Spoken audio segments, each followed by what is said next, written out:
นะครับแล้วก็ฟังเป็นเสียงนะครับพิมพ์โปแล้วก็สเปซใส่เข้าไปครับ10สเปซบาร์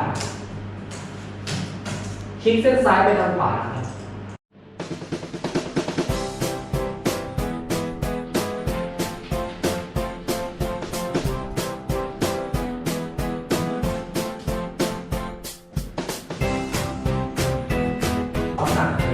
ถ้าผู้ยังสังเกตดีๆนะครับ